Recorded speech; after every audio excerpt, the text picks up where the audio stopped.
The Witcher 4 and Ciri, the strong independent woman that need no man because she already looks like a man. Good job, CD Projekt Red. You did a Vogue thing. Oh yes, Ciri's gonna travel through the Witcher universe and fight the patriarchy, destroy the oppression and harmful stereotypes against women, and if we're lucky, at the end of the series, some magic thing is gonna happen and she's black now or something, because that's honestly the way we're going with all of this at this point. Oh boy, the sadness. It's a bad time to be a Witcher fan because, I mean, ouch. The Witcher 4 just got some interesting news. The game's director recently went on a podcast and spoke about The Witcher 4, and during that podcast, he revealed some pretty interesting news that I think you'll want to hear. We also got a new look at Ciri for a special celebration that has a lot of fans talking. We'll talk about that in a bit. And could there be trouble in paradise with The Witcher 4's development due to the Unreal Engine 5? Well, according to a new rumor started by the director for Kingdom Come Deliverance 2, The Witcher 4 might be going through some development issues. We have a lot to talk about, guys, so check the video chapters for easy viewing. And also, I'm giving away a place. By the way, I talked about that. Will there not be any problems for the Witcher? Pinned comment. So let's just. Will there not be any problems for The Witcher 4, considering it's now developed on Unreal Engine 5 and previously everything you did was on the Red Engine? And people in the comments were like, oh, no, it's not a problem. All these people that worked for tens of years with the Red Engine, they're professionals on the Unreal Engine 5. They actually know Unreal Engine 6 already. Really? I was like, really? Is that not going to be a problem? Well, okay. And this just proves once again, never trust anyone who is a coder or associates their knowledge with computers, because it's always bullshit. Just go ahead and get started. We got a new image revealed for The Witcher Just don't be a pirate software. That's kind of all I'm saying. 4, and it showcases Ciri on a horse, and then on the side of the horse you could see a trophy which happens to be of a snake, which, as you guys can see from the image as well, there's 3 snakes, which was posted in celebration for the Year of the Snake. On their Twitter account they said, "Happy Year of the Snake, may the new year bless you with wisdom, joy, and opportunities." Now this image actually sparked conversation on social media about the look and design of Ciri, as well as just the overall aesthetic, with many referencing that this looks like Ciri from The Witcher 3 more than it looks like. God, I absolutely hate this cinematic so much. It's so poorly done. The dialogue, the teleportation, the everything. The fact that everyone in the village who is a man is just a moron for the sake of uplifting Ciri. This is intersectional feminist at its finest, okay? This is literally everyone just chopping off their balls and handing them to Ciri just as in celebration. It's sad and pathetic. Like Ciri from the new trailer, and it also doesn't look like she's wearing the same armor or the Witcher armor that she had in the new trailer. But the thing that a lot of people pointed out was actually the trophy on the side of the horse, and that is of a viper, which according to the wiki, vipers are large reptiles. They're like vipers the size of alligators, and they can stretch their jaws wide, but the fangs are not so much of a threat as they look. However, the poison is what does the killing. Now back in 2013 and 2014, there was actually some leaked materials for The Witcher 3 The Wild Hunt, where the Whipper was put down as a possible monster, but was inevitably removed during the development. Now, if you're a Gwent enjoyer, then you know that the Viper is also featured in that game as well. So this brings us to a very interesting bit of news, and this is coming from... What a great monster fight, by the way. At the start, she's losing for no reason, and then she's winning for no reason. It's just more interesting, and it's so bad. Actually, the director of Kingdom Come Deliverance 2, Daniel Varva, I don't really know the pronunciation, but he recently was oh boy, there's gonna be a video involving him because oof. On a podcast. It sparked some pretty interesting discussions about the challenges of developing games on the Unreal Engine 5, and he actually spoke to developers over at CDPR and other developers who worked on Unreal Engine 5 open world games, and from the sound of it, things might not be looking too good for The Witcher 4, but let's just go But what do I know about these things? ahead and just jump into the news. Now, I do want to preface that some of the stuff that Daniel said was it feels good to be vindicated.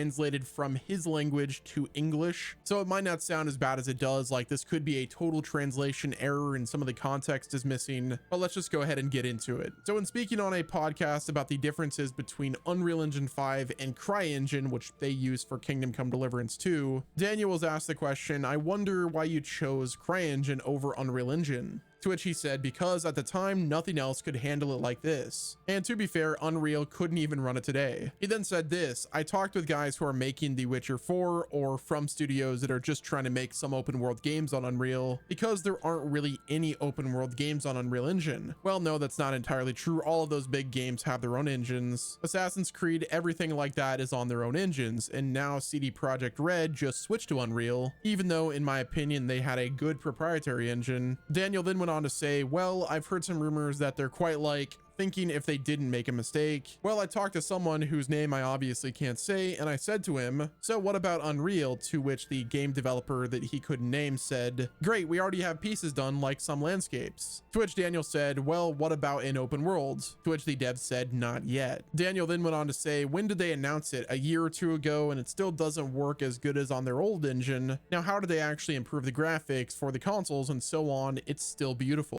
Improving the graphics for consoles. Oh, that is funny. Okay, can we stop treating consoles like they're a serious contender at anything nowadays? Like, come on.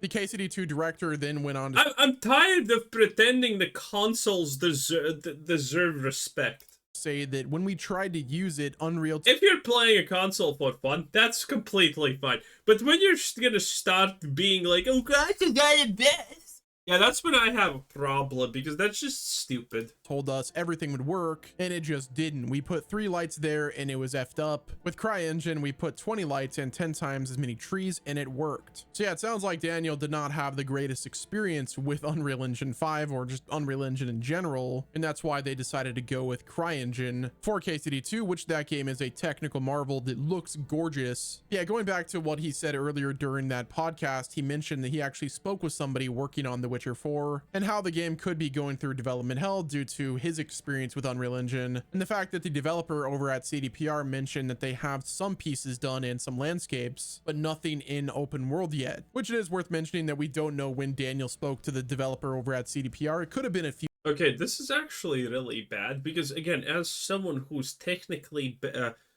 effectively back in the Stone Age, now I'm a Neanderthal, at best of the times, even I understand that there are serious problems potentially in using a new engine, not knowing if it can handle the job that you are doing, and the only thing that you have done is effectively art pieces and static shit. Yeah, not good. Not sounding good. Few years ago. We don't actually know the timeline. If I were to guess, I would say that they've probably already started working on the open worlds. If this only took place a few months ago or sometime last year, I would be a bit concerned about how long this game is going to take, especially now that we know that the game is out of the pre-production stage and in the full development stage. I would hope and kind of assume that they're already working on just the open world aspect and, getting the main quest line done. Now, on the topic of whether or not the Isn't this arguably a little bit maybe too fast, though? Witcher 4 will go through any development hell or any development issues is all kind of up in the air. Like, am I concerned about Unreal Engine 5 with The Witcher 4? Of course I am. I mean, I'm an Arc player, dude. I play dinos on a big open world in Unreal Engine 5 that doesn't always work that great. The performance is also kind of bad. So yeah, whenever the announcement was that they were moving away from their proprietary engine, the Red engine, yeah, I was a bit concerned about Unreal Engine 5. But By the way, the problems with Unreal Engine 5 are pretty funny, because everyone saw Unreal Engine 5 and they're like, "Oh my god, the MMOs, the RPGs that could be made with this," and it's like, oh, it's actually not that great for that, huh? Well, shit.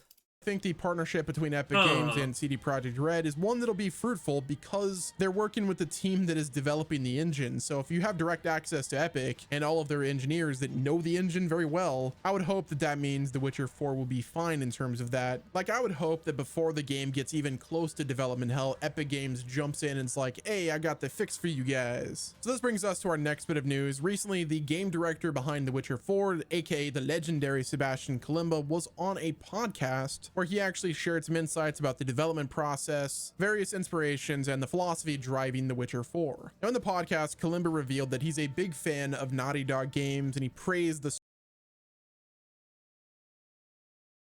Oh no!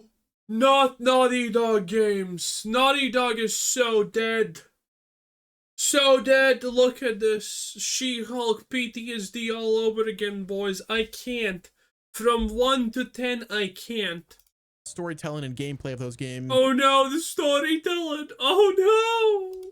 Like God of War and Hades 2, and he's also looking well, Hades 2 is actually also evoked, but it has the right kind of wokeness and no one technically gives a shit. Oh boy. God of War, but Kratos's kid is a fucking twink pussy? Jesus.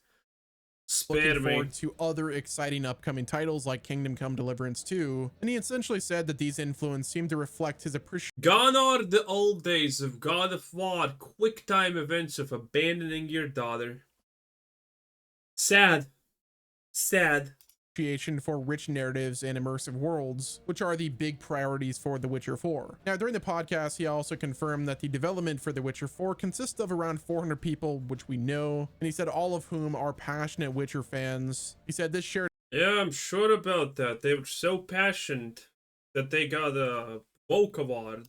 love for this franchise ensures a deep respect for Yeah, they're so passionate that the other people who also claim to be passionate left the studio because they said that they couldn't make the stuff they wanted anymore because politics got in the way. Yeah, that's some good passion right there.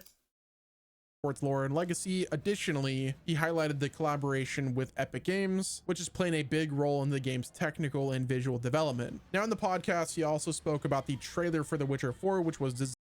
I'm not sure how good or bad Epic Games' involvement is here. I mean, Epic Games are just greedy fucks, technically. But that's all I really know about them. I need to brush up on what Epic Games... Actually, let's look at their game list. Epic Games, a launcher. They do Fortnite, right? Video games. Fortnite, Unreal, Battle Breakers, Fortnite Battle Royale. They literally have nothing. Okay,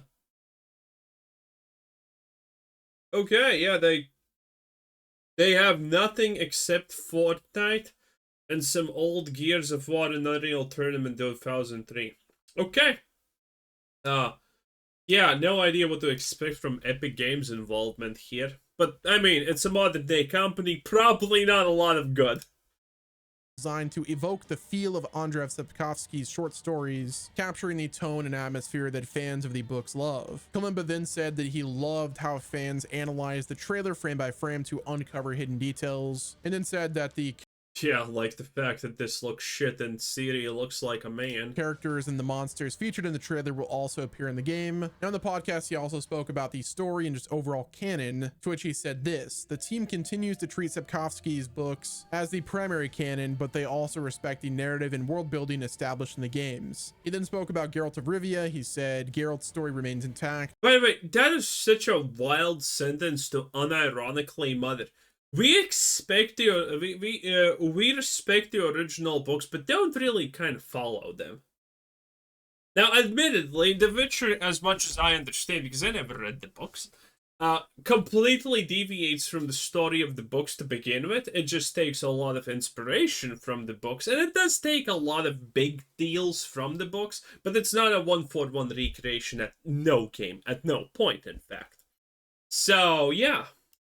He's still living at Corvo Bianco and occasionally hunting monsters and enjoying games of Gwent, to which he then said, however, the focus of The Witcher 4 shifts to Ciri, and that decision was driven by narrative coherence rather than gameplay gimmicks. Sebastian Kalimba has emphasized that they prioritize. Where is the narrative coherence in taking Ciri, one of the literally most overpowered characters in the game, and then taking away her fucking stupid elf blood so she can't teleport and making her a Witcher? I don't know about you, but I'm pretty sure teleportation is a way stronger ability than drinking a potion that makes you see better slightly in the dark, you know? Or maybe that's just me. Who honestly knows?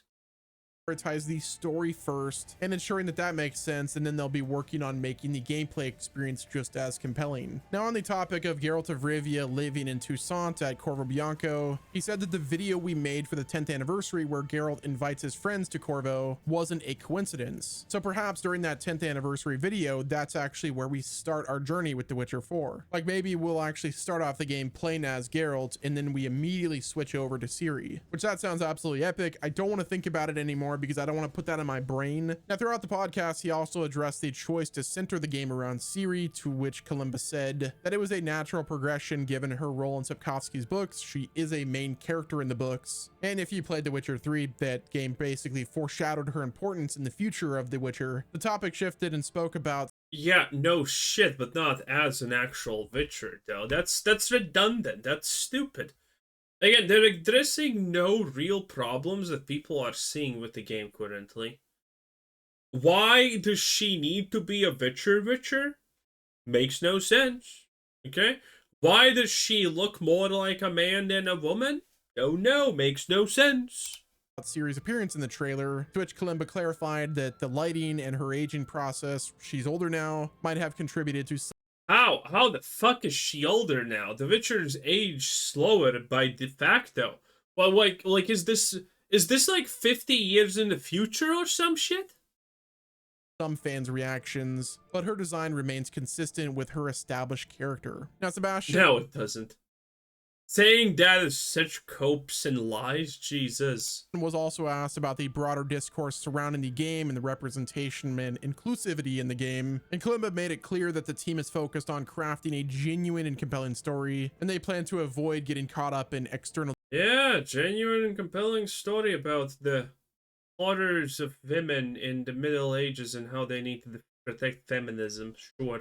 debates or pandering to trends, and instead they're prioritizing authenticity and respect for the source material, which that's all I really want. I want something that is That's a lie. There's nothing about this in source material. faithful to the game and the books, and if that's what they deliver to us with The Witcher 4, then I'll be happy. So now this brings us to the big question that we all want to know, and that is, when are we gonna get the next reveal or any type of trailer or gameplay or something for The Witcher 4? Like, when is this game gonna release? Well, I know about as much as you know. It all really depends on how far along the game is. Like, they're currently still hiring for cinematic designers for The Witcher 4, and there's probably a bunch of other job listings as well. And the game recently went into full production. We don't exactly know when the pre-production started, but if we consider that they were in pre-production for like 3, maybe 4 years, or at least like right after the release of Cyberpunk 2077, that would put the game in development for around 4 years. So hopefully we get it soon. I doubt they started working on pre-production after The Witcher 3. So yeah, I would guess that the next time we get to see another trailer or some type of teaser would